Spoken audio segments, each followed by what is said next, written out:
Welcome, everybody, to Blissfully Aware, the show in which three opinionated people discuss what's going on in fandom and nerd news in general. I'm Bliss, and as always, I'm joined by my two lovely co-hosts, Kelty and Kendra. Hello! Welcome!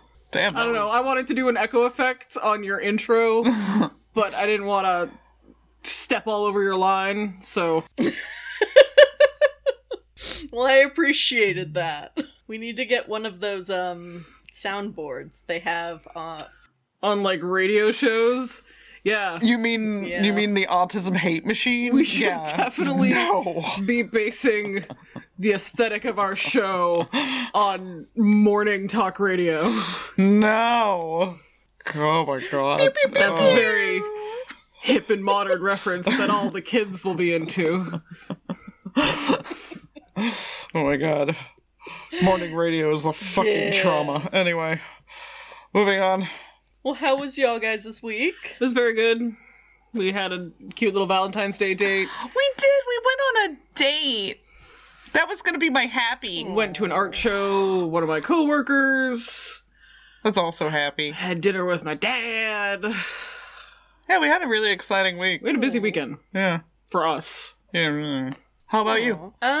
I had a pretty chill week, actually. Just a lot of work, but like the good kind of work. So was it chill or was it a lot of work? The good kind of work. Okay. I got to do a lot of Valentine's nails. A lot of art that I enjoyed. Well, that's good to hear. Yeah, you did a lot of cute nails. I saw them on Instagram. Yee, on the gram. But you know what's not on the gram? This terrible segue. Thank goodness. I would have had to scroll past it. That was pretty bad. Yeah, it was. So something we forgot to mention last week in our 7-month recap of the drama we missed. Mm-hmm. Was the Wizards of the Coast's drama. And if you know, you know. And if you don't know... You probably don't care. But buckle your dick up. It's not that important in the grand scheme of things, you don't give a shit about D&D, but, you know, D&D's had a real resurgence in the last 6, 7, 8 years. And part of that is due to all of these, like... hosted D&D campaign shows, like famously Critical Role and The Adventure Zone and others. I'm sure there are more. There's another big one I'm forgetting. But everyone likes Critical Role with Matt Mercer and friends. Yeah. So it was a drama that spanned over weeks, and I went ahead and just asked our friend of the show, Legal Lion, to condense it down into about 2 paragraphs for me. Because I wanted to get this in here real quick and then move past it. It's old news. Yeah. So, they say. Basically, Wizards of the Coast tried to revoke the Open Gaming License 1.0, under which many independent publishers began publishing content, with the understanding that 1, the Open Gaming License would never be revoked, 2, that anything created under it completely belonged to them, and 3, that this agreement would live in perpetuity. However, since Hasbro is losing money hand over fist, and their new CEO believes that D&D is undermonetized, they sought to introduce a new Open Gaming License that would require creators to buy in or lose their rights to publish under the Open Gaming License. Additionally, the new Open Gaming License would require creators to pay Wizards of the Coast a royalty fee for any amount of money made over $750K on the Open Gaming License product. Wizards of the Coast would be able to take and sell independently created products, lock, stock, and barrel, without the creator's consent because it was created under the Open Gaming License, and not pay them. If Wizards of the Coast didn't like their product, they could have it pulled by deeming it, quote, harmful material, and some other real douchebag shit.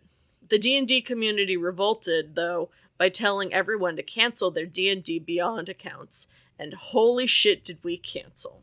We went from Wizards of the Coast saying take it or leave it, to them deciding to ask the community about the changes and promising to do whatever we wanted, to them outright stopping their new open gaming license and saying the original is there to stay for good, and apologizing for being irresponsible white people. Yeah, so, yeah, basically, the reason people are able to, like, write and sell their own, like, campaign manuals and, like, kind of OC add-ons to 5th edition D&D is because of this open gaming license, so they're able to technically make a profit off of stuff that is, like, compatible with Dungeons & Dragons 5th edition, and then Hasbro was like, we want our cut, where's my fucking money? And then everyone got real mad at them, and it sounds like they're walking it back, but this is the end goal, is to, like, monetize, is to turn D&D into a subscription service, because the end goal of all media right now is to turn it into a subscription service. So they might have pushed it down the road a couple of years, but that's ultimately what I believe is still their main goal. Mm-hmm. Yeah, I was surprised when they folded. I didn't expect them to. Because I don't think they want that money. I don't think they folded. I think this was a strategic retreat. Mm-hmm. They've just Yeah. set their timeline for this back a couple of years to ease everyone into it. Well, we shall see. Yeah, and so everyone was upset because there's lots of, like, you know, this even meant that, like, big name shit like Critical Role could potentially be on the hook for royalties to Hasbro and Wizards of the Coast, and these things won't continue if that's the case, because no one has that kind of fucking money to pay Hasbro for the right to mention Dungeons and Dragons. So anyway, go to Pathfinder. Move on to Pathfinder. Yeah. Let's all forget about D&D. There Or- are plenty of good RPGs out there. Stars Without Number, or Stars any Without of Numbers, them. that's a good one. Yeah, Stranger Things is ending this last season, so Everyone's gonna forget about D&D again. everyone will forget about D&D again, except for the few nerds of us who Except for all the just die-hard nerds. sit in our rooms. And what are you gonna do, Hasbro? You gonna fucking stalk us and find us? Yeah, you're gonna fucking come into my house and, what, knock the monster manual out of my hands? I dare ya. Do it. I don't have anything better to do. I'll fight a bureaucrat I'm already a barbarian. in Let's my go. basement. Well, you heard it here, folks. Okay, so then on to less fun news. Yay! Less fun than D&D copywriting. Then, yeah, fucking bringing the ban hammer down on nerds inventing fun make-believe stories. Yeah. I just didn't want to start with Genshin Impact right out the gate. Yeah, Yeah, that's a good call. that's fair. We're easing it into some nice nerd outrage of the capitalist variety rather than the predator variety. Yeah. Okay, so Genshin Impact, famously known terrible fandom.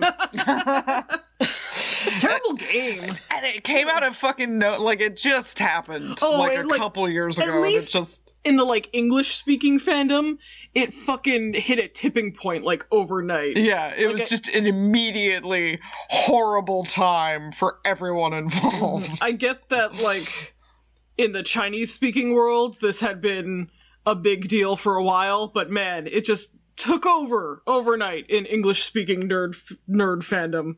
And everyone Such was is the terrible power about of gambling. it. Yeah, I guess, yeah. Gambling addiction spreads like wildfire among preteens. Who knew? Well, in Genshin Impact, there is a character, and I apologize, I'm sure I'm saying this character's name wrong. He doesn't mind. Yeah, he's not real.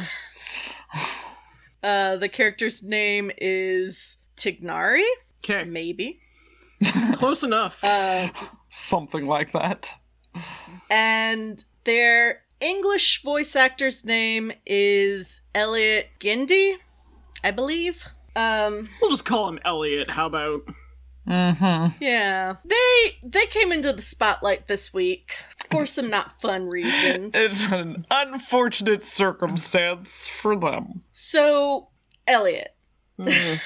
Elliot did some things, and we're gonna go through a timeline. Made some decisions. Y'all don't even know. I don't, because I'm not on Twitter anymore. So this is brand new information for me. But apparently, in summary, Elliot was texting things of a sexual nature to maybe someone he shouldn't have been. Mm-hmm. Mm-hmm. So, February 7th. Mm-hmm. One of Elliot's former Twitch and Discord moderators, Maddie, compiled a public Google Doc full of screenshots. The call-out doc. And, God, were they damning. Is it not great? Man, why does everyone conduct their illegal predatory business in Discord these days? I don't know, man. That's dumb. Because you can delete. You can delete your history. You can. Whereas on but- Twitter, you can't. You can't delete screen caps that everyone else has access to. Like, It's true. if you're writing these messages in a public Discord server, someone is screen capping them. Mm-hmm. That's true. Children listening to this podcast, you shouldn't be listening. But do leave with the knowledge that the internet is forever. The internet is permanent. I know things like Twitter and fucking Snapchat and TikTok don't make it feel like it's permanent anymore in the same way that old message boards and forums and archives did, but it is. You just kind of have to put half a second of effort into it, and it can be found. So these screenshots were conversations between Elliot and some of his fans in which he was coercing people into sending him lewd photos, very obviously grooming people. But was he sending them to just any old people, Bliss? Oh no. He was denying somebody's asexuality. Oh. Yeah. And he was threatening suicide if any of these got out. And he was sending all of these to minors. Uh-huh. You don't say. And like, I don't know how minor, but minor enough. Yeah. Oh yeah. Cause I And feel not like all of them. I feel like all the Genshin Impact fandom is under the age of 17. You can cut this if it's not true, obviously, but I think I saw one of the screen caps when they were like 13. Yee! Yeah. Yeah. Yeah. Yeah. I think the youngest one I saw was 12. Ruh-roh. So, on February 8th, Elliot released an official apology on Twitter. In which A Twitter apology. he used the application Twitlonger, Oh. so you know we get a it's- nice it's long legit. apology. Yeah, so you know he means business. And I'm not going to read the full apology, but I do want to read just one section in which he breaks down what he claims is true and what is not true. So Elliot claims what is true: all the screenshots of the chat logs. Yes, all the cringy sex talk. Yes, I did threaten suicide if it got out. I didn't think through the severity of that. I'm sorry. I never intended to change someone ace. They insisted this is what they wanted. I ended things, but later gave in to emotional weakness and re-engaged when I was offered a chance to. So you didn't end things. Huh. I ended things. I also started them up back up. And then what he claims is not true is that I knowingly did anything with anyone underage, that I did not respect someone's pronoun changes, I was not, quote, waiting for someone 15 to turn 18. I flatly rejected them. Do we have a screen cap of that? So basically, we admit to everything there's evidence for. Outstanding. Yeah. Absolutely Outstanding. everything that there exists evidence for, he cops to. And everything that there's no evidence for is just a gross overstatement or an outright lie. That's so convenient for him. Yeah. And I've gone through and read the screenshots, and I've read the testimonies from the now, as of time of recording, 24 allegations. Dude. Dang. Holy Being shit. a voice actor for a fucking gotcha video game gets you that much clout? I mean, apparently. Yeah, I haven't even fucked 24 people. it's messy. It's messy and gross. It's gross the way... It's not cringy. The sex talk is not cringy. It's gross. It's super gross. Like, I haven't seen it, but I could only imagine. I only saw the one screen cap that I mentioned. The lyrical creativity employed by a voice actor who is trying to impress teenagers into sleeping with him. The mind boggles at the pros he might choose. Not good ones.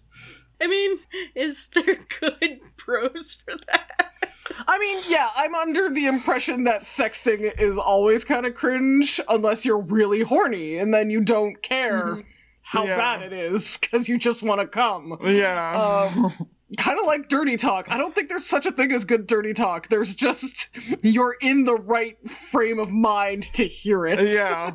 Because if you're hearing dirty talk when you're not horny, it is the dumbest shit It's always. the stupidest, grossest thing. Like, even like, my exact trope. Your own dirty talk that would super get you off in the right headspace is just like, ugh. If I'm listening to it when I like just got done like I don't know watching fucking Titanic or some shit and just not horny, and I'm just like, yeah, it's stupid. It's a stupid thing I just said. Just why it's difficult to write fan fiction when you're not in the right headspace, because you're like, nah, just fuck. I don't know how to make it sound good. This is all stupid. Smash your bits together. Yep, just smash the two Ken dolls together. But anyway, so, like, fine. No one's sex are great, but I bet his were especially bad. I'm just gonna claim that without evidence. Because I feel like that's a sure thing. Yeah.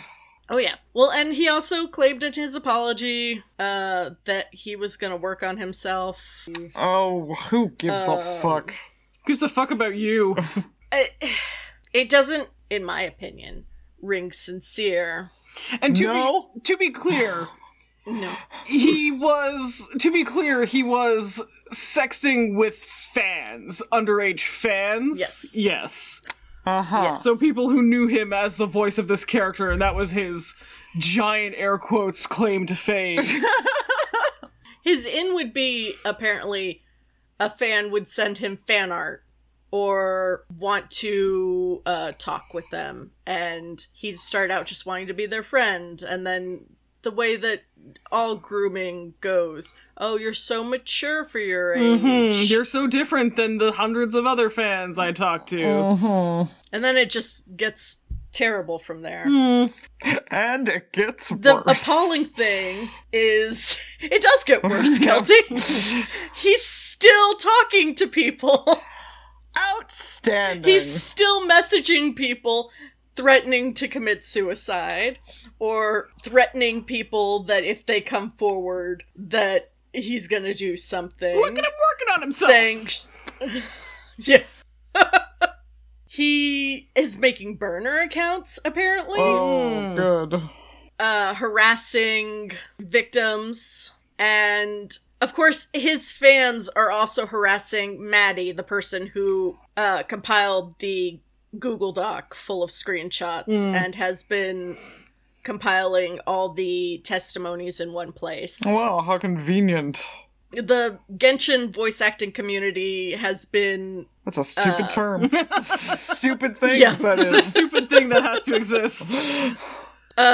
They have been under a lot of scrutiny. A lot of fans are demanding they say this, or they want them to say that, or you're not saying the exact right amount of words in the exact right way for me personally to be happy, and no one is happy in this scenario.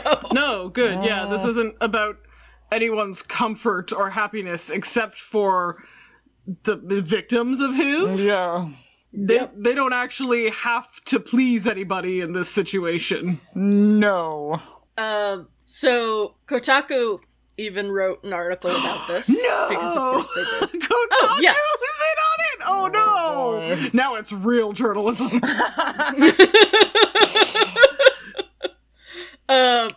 But Kotaku emailed Hoyoverse, which is the distributor of Genshin Impact, and asked if Elliot would be removed from his role. Hopefully. And their response was, quote, "We deeply regret the harm and damage that happened to our fans, gamers, community, and anyone affected. Both our internal teams and external partners, including our voice acting studio, have been working together on an urgent solution, and we will keep you posted on the progress." So, Well, that's likely, Elliot a lot is of... getting the can. Yeah, it's not yes, but it's also not no. Yeah, that's a really, like, roundabout way of going about your I'm going, decision. Yeah. Like, I mean, Jesus Christ, even Rick and Morty was like, alright, yeah, let's fucking can the bastard. Yeah. Out he goes! Into the bear. Yeah. Yes, but I imagine that because they did talk to the voice director, the Genshin voice director. Okay. So they talked to the Genshin voice director, who publicly promised fans that he would use his influence with Hoyoverse to rectify the situation. So I imagine it's not so easy as to just can him in the way that an American company with an American voice actor can just let someone go when you have sort of an international tie-up. I guess his contract is not, like, with a localizer, it's with the, like, company that, like, produces the game, like the studio or the distributor from China?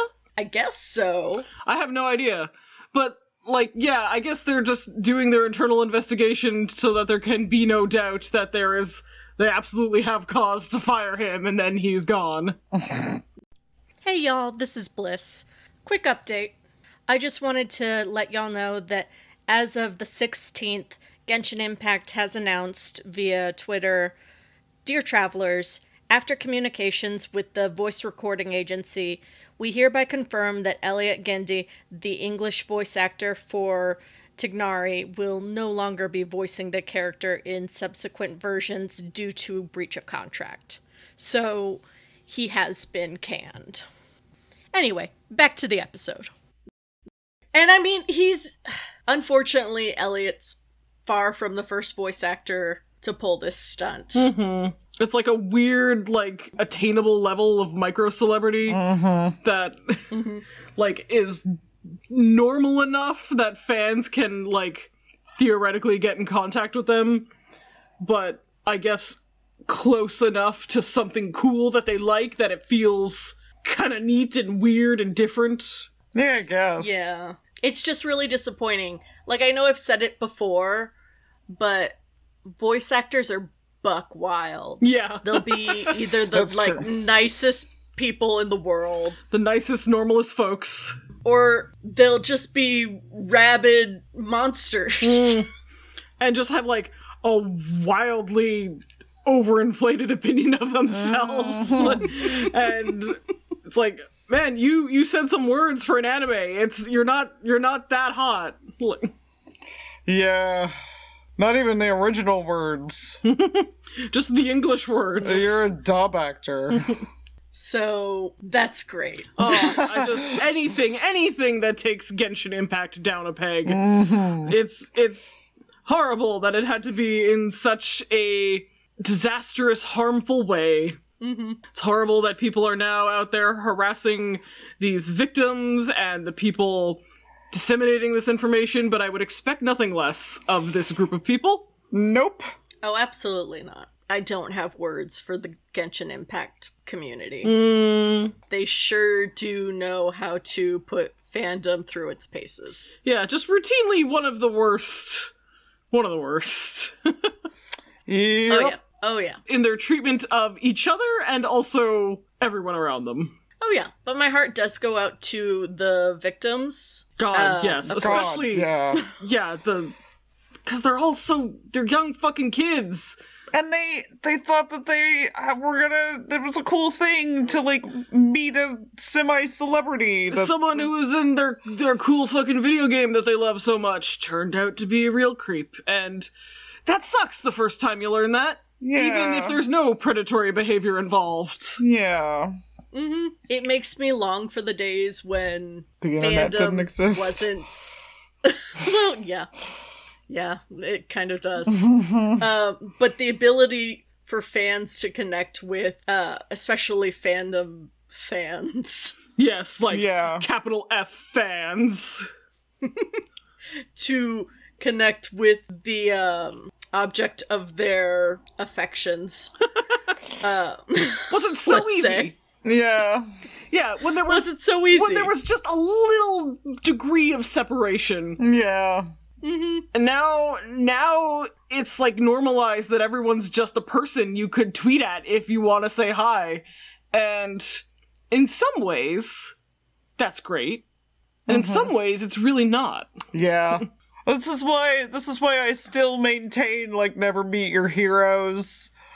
And like, you know, I have tweeted at like maybe 3 like C-tier celebrities, and every time that I have gotten a response, I'm like, oh yay! And then that's the end. I don't like, I'll just be like, I liked this thing that you did, and they're like, thank you, and I'm like, fuck yeah. Successful. And it's over. I don't want to be their friend, because the minute I'm their friend, something bad's gonna go down. If there's someone who is famous for whatever reason, or who is at least famous to me, I admire their work or whatever they do, like, I don't know them as a person. I only really know them through their work. Exactly. And I like their work. But I don't know, they could just be a fucking rip-roaring asshole about everything, and, like, I would not want to be in a room with them for longer than 5 minutes, but I'll never know, because I just know them as an actor, or a writer, or a whatever, a musician, and, like, in the capacity that I know them as a musician, or a producer of whatever, I really enjoy their work, but, yeah, like, when you have such a narrow scope of, like, view for who someone is, your head can really run away with you, and you start developing a parasocial relationship with whoever it is. And now it's real easy for that parasocial relationship to just become social, because you just fucking DM them. Stress. Oh yeah. That idea just stresses Like, me. back in the day, celebrities had teams of people screening their crazy fan mail because it was all people wanting to marry them, or having great ideas on how they should run their career, or shit like that. Or wanting to kill them. Unsolicited advice of all kinds. And now, you know, real, like, A-list celebrities still have that, but if you're just a fucking English voice actor for Genshin Impact and you just have a Twitter that you run yourself, you can just see all of that crazy adoration just right in your inbox. It's just right there. And if you're not the kind of person who deals with that attention super great, that might lead you down a bad path. Yeah. Oh yeah. Where you're threatening suicide to a 13-year-old if they tell anyone about the bad things you did. Yeah. That's a bad call, mate. Yeah. It's time to stop making decisions, buddy. So there's that. I definitely recommend also reading friend of the show, JD's Substack article, Bad Voice Actors. Yeah. That was a good one. But that's really all I have to say about Elliot. Yeah. I hope he Goes away. Loses gets what his he job. deserves. Yeah. Hope he gets everything he deserves. Yep. Anyway, on to the B story. Yeah. We're gonna talk about something fun. Fun bad. Oh, so fun. You guys heard of a little show? It's been in the zeitgeist off and on. Sure have. It's called Velma. The Last of Us? Oh. No. Oh yeah, totally. I knew that one. Yeah. It's super popular. It's doing real great on HBO. Already renewed for its second season. The Yeah. Last of Us, yes. I made this joke off the cuff, but I'm realizing that all of these things are true of both shows. Very sad for one of them. Well, I mean, it's also very sad for The Last of Us, but for a different reason. Oh, HBO, what are you doing? What are you doing? Don't! Who's making decisions over there these days? So Bliss and I had the just fantastic Privilege. desire to watch some of it.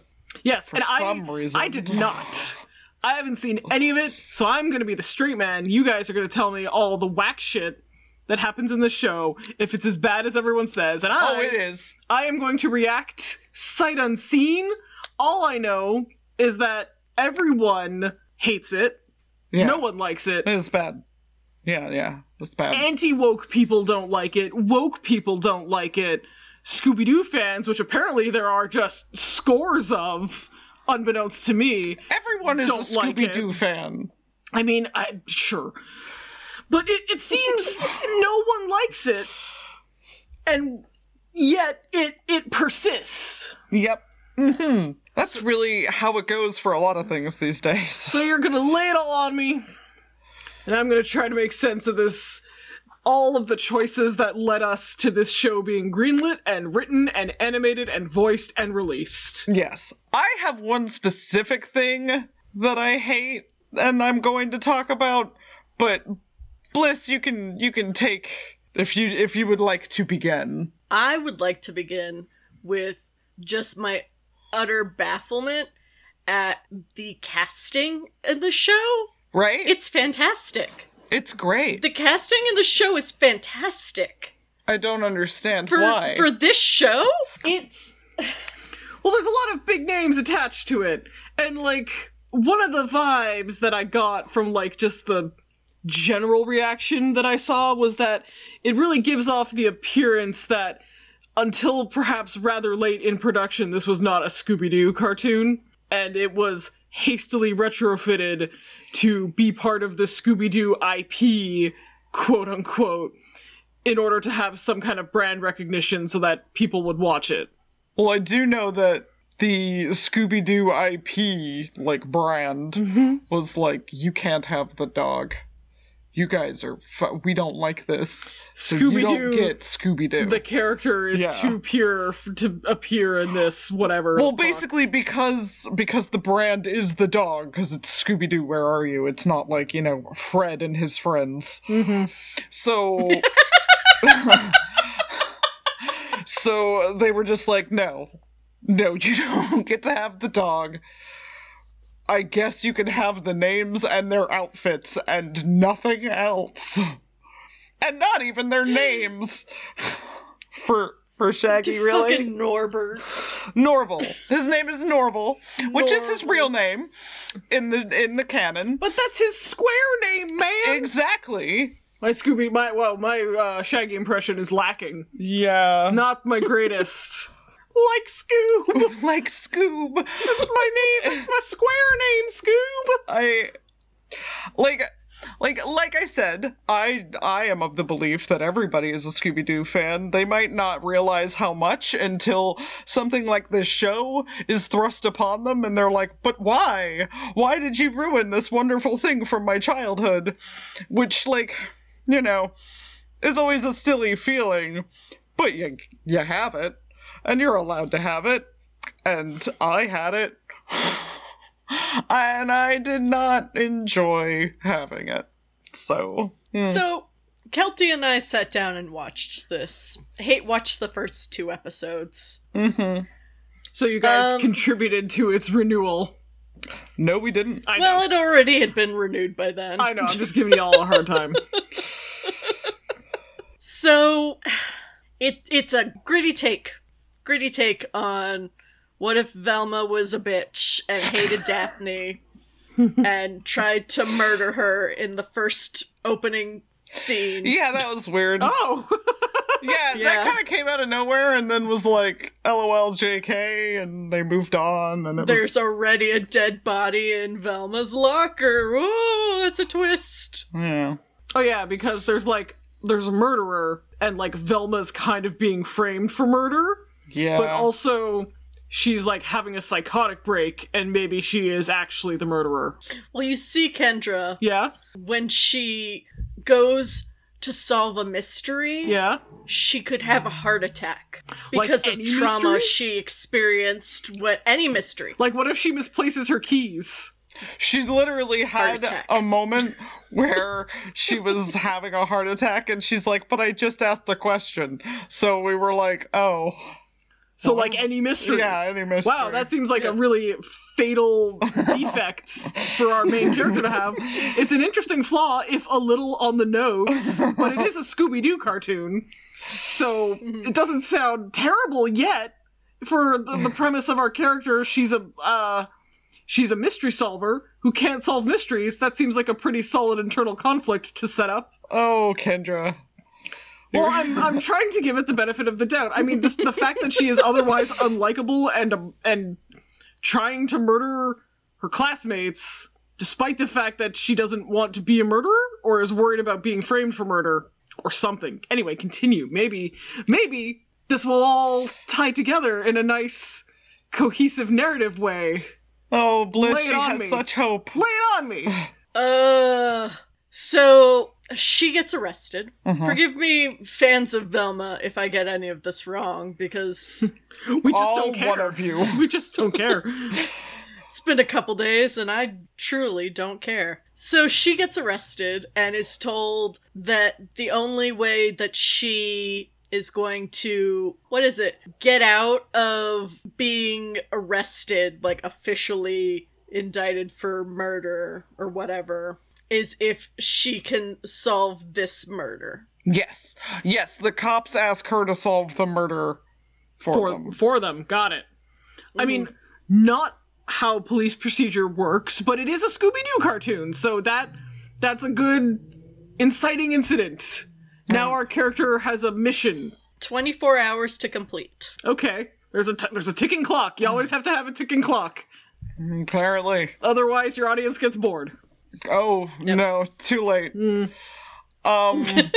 Yeah, I will say, my one positive for the show, other than the cast, because that seems incidental, honestly, the art is beautiful.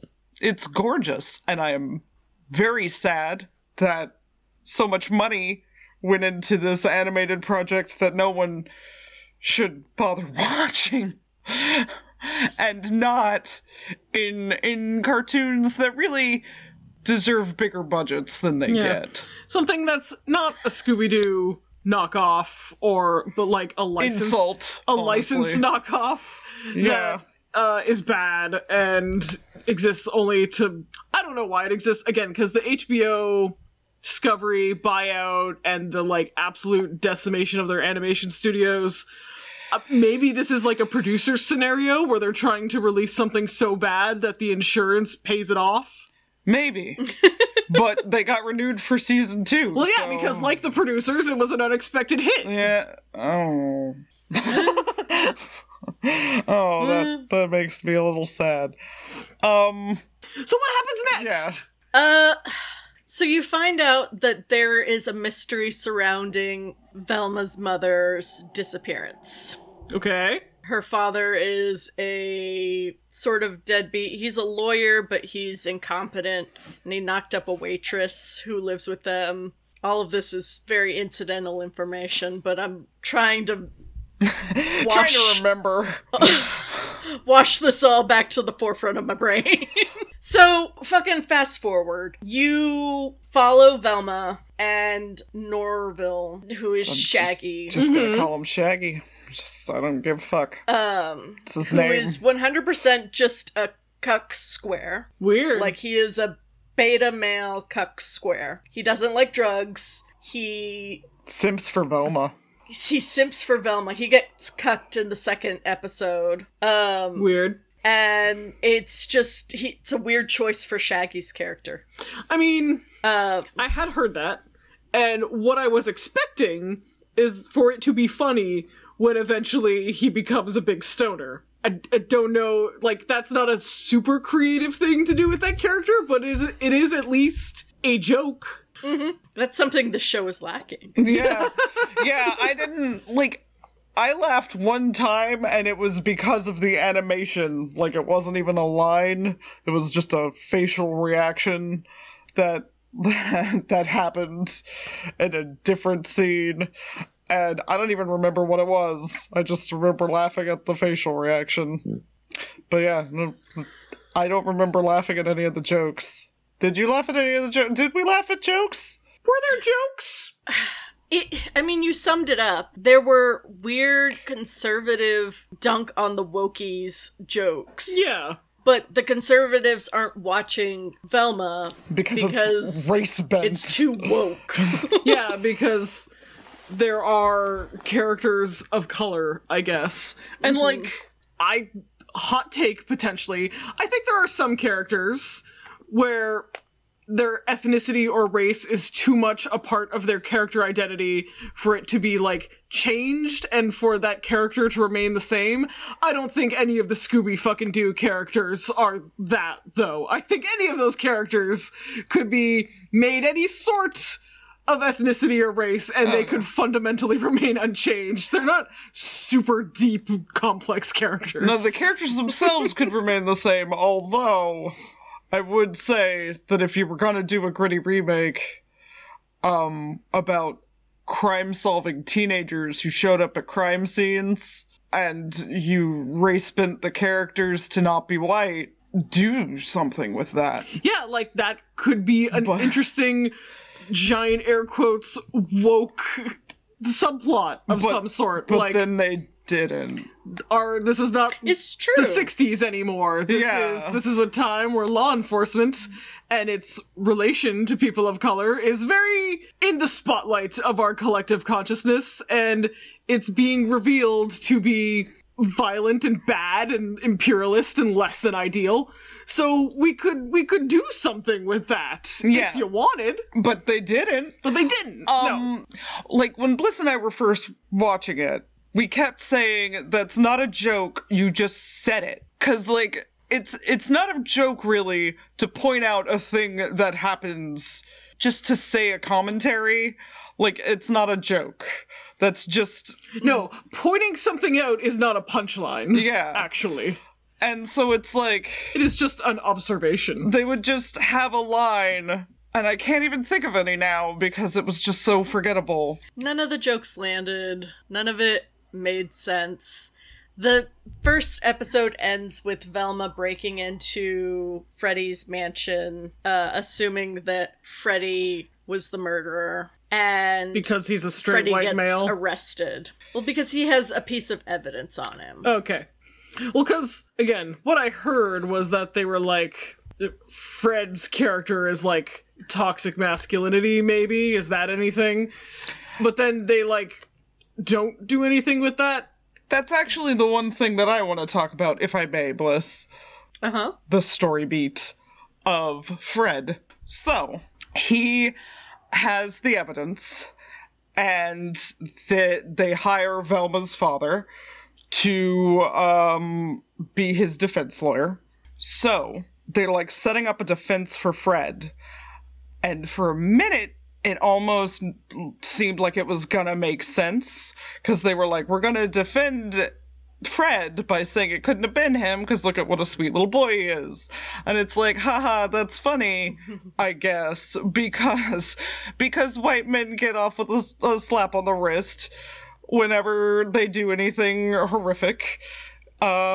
when it comes to law enforcement. That is what happens. And that is what happens. Like with fucking Brock Turner and Kyle Rittenhouse. And exactly. tiny baby-faced white boys. They just didn't know better. They just didn't know better. Oh no. And so, like, that made sense. But then they didn't seem to want to stick with that at all. Like, they had that defense going, and so he comes out and he's, like, all dolled up like a little, like, sailor boy. But then it starts raining, and one of his little fake eyelashes falls under his nose into a Hitler mustache. Wow, that's a bit much. Under the nose, one might say. It's a bit much. And then everyone's like, "Oh, he looks like Hitler." Like, that's actually a line. Like, they say it. Mm-hmm.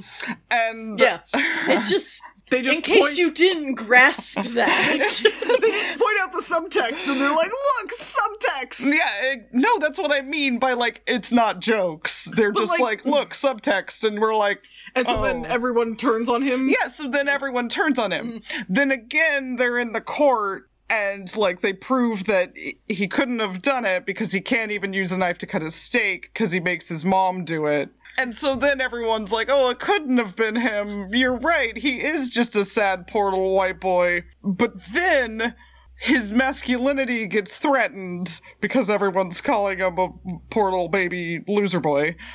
And so he's like, I could have killed all of you. And then he goes to jail.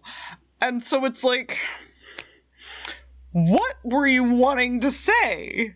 Because this doesn't make any sense. You couldn't even seem to figure out which story beat you wanted to go with. So, like, to clarify, Fred was sent to jail for a crime he did not commit. No, he didn't commit it either. Just because he had a little tantrum in the courtroom. Yeah. Because his masculinity was threatened. Which, if you'd notice, is not how it typically goes.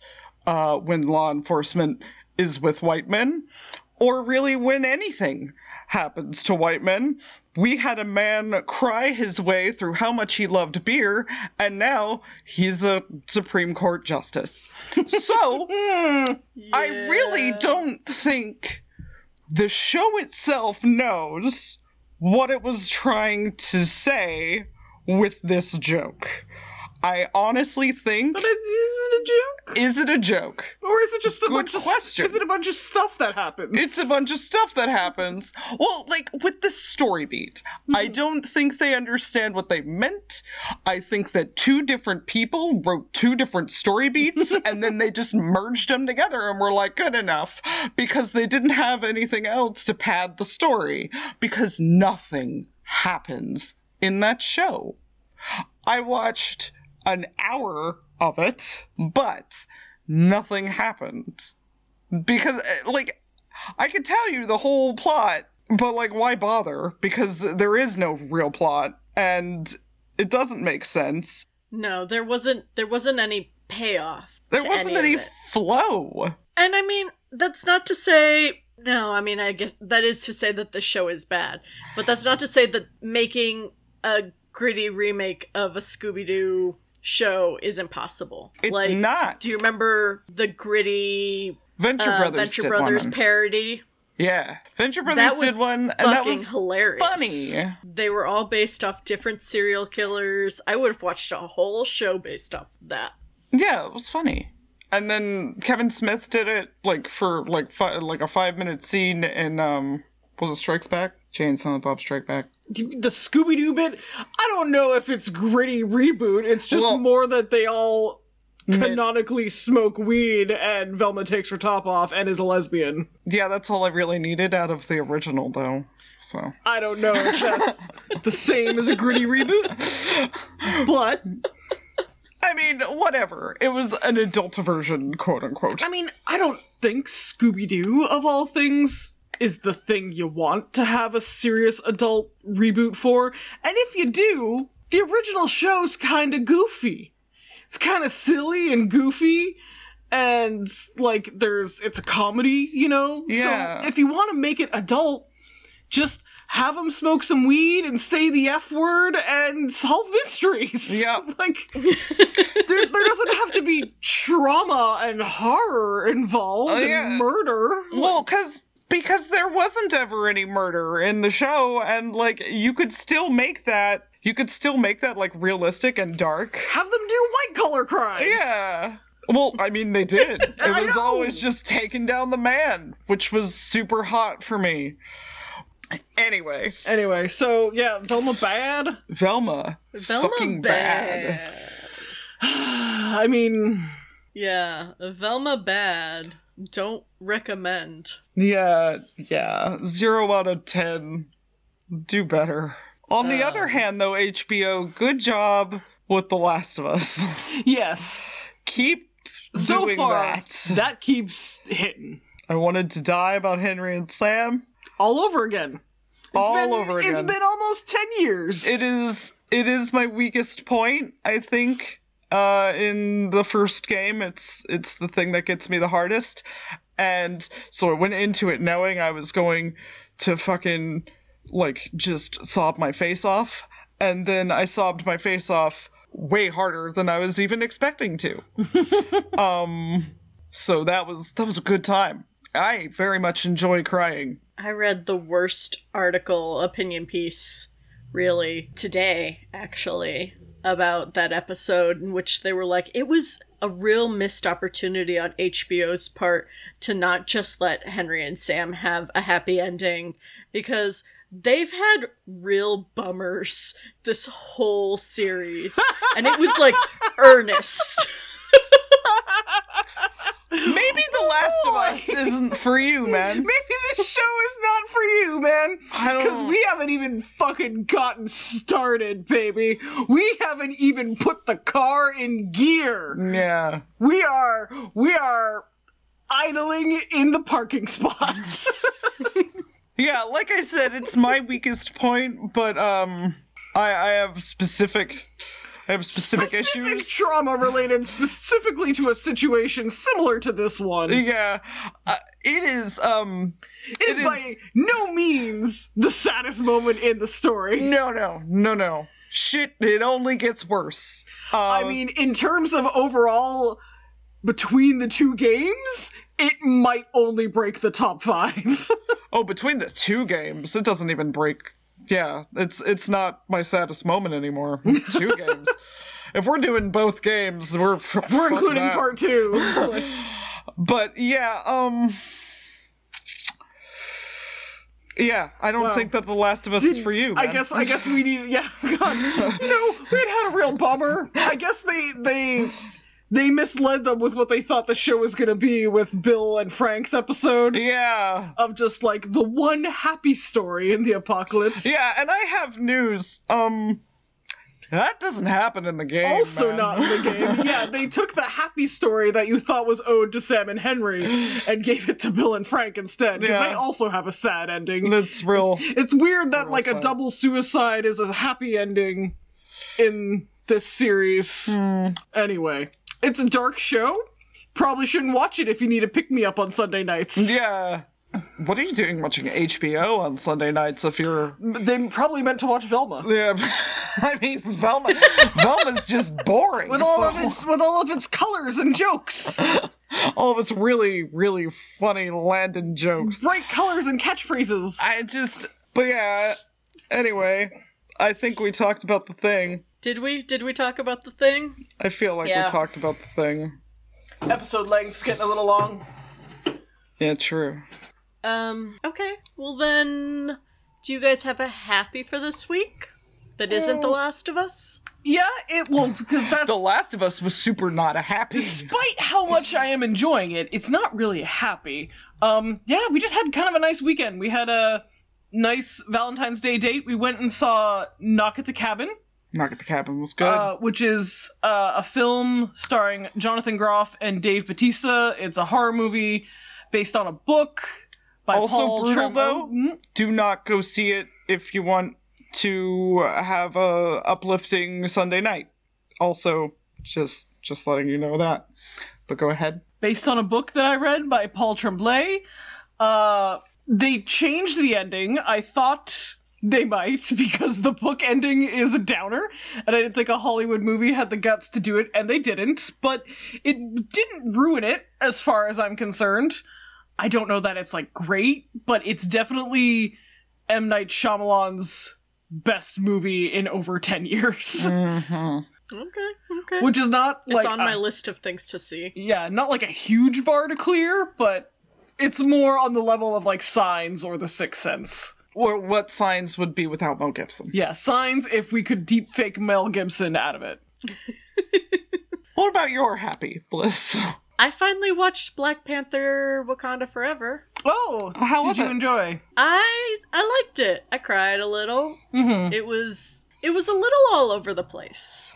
I guess it kind of would have had to have It been. kind of, yeah, I would imagine. Yeah, it couldn't pick one or even two storylines that it wanted to follow, and that's fine, because it, like, made it there in the end. I do see why everybody is shipping Shuri and Namor. Yes, I'm for that. Yeah, I ship it. I am too. I haven't even seen the movie, but I ship it. Because Here it would be hot. for Fishman handsome. Raylo 2. Oh no, is it? It is Raylo 2 Electric Boogaloo. Hell yeah. Bring Awesome. it on, baby. Awesome. We will have to talk about that. 'Cause New more. it's... Give me another fucking toxic ship that is also Give me another really boring Well, yeah. straight ship. a really boring heterosexual ship that is just a little bit dangerous, and it makes teenage girl fans Insane. absolutely insane. Awesome. Love it. My favorite. Yeah. It's my favorite flavor of boring het ship. I enjoyed it, though. It was beautiful to put in my eyeballs. Mm-hmm. So, yeah, would recommend. All right, good to know. But yeah, that does it for us this week. Mm-hmm. I did not follow through on my promise of listening to an episode to remember how I end the show, so let's see how I do. Something about social media, and contact us if you have stories you want us to cover. Yeah, contact us if you have stories you want us to cover. We're on We the have socials. Twitter and Instagram at Blissfully Show. We also have a YouTube. I post links to it there. Do we have a TikTok? We do have a TikTok. Yeah, that's where all the It's kids also are a these days. Blissfully Show. Yeah, I forgot about our TikTok. That's I haven't so posted funny. on there in a second. I should post on there sometime. Mm-hmm. Well, we're back now. We have content for the content gods. But yeah, I mean, that's basically how I end this. Mm-hmm. I've plugged our pluggables. Please like, comment, subscribe.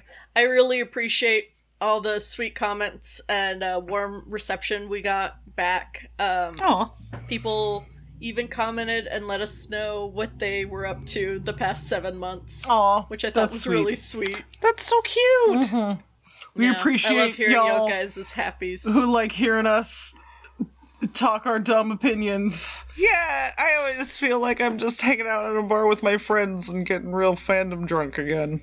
It's a good time. Yeah, it was sweet. So, until next time, y'all. All right, bye-bye. Bye! Bye.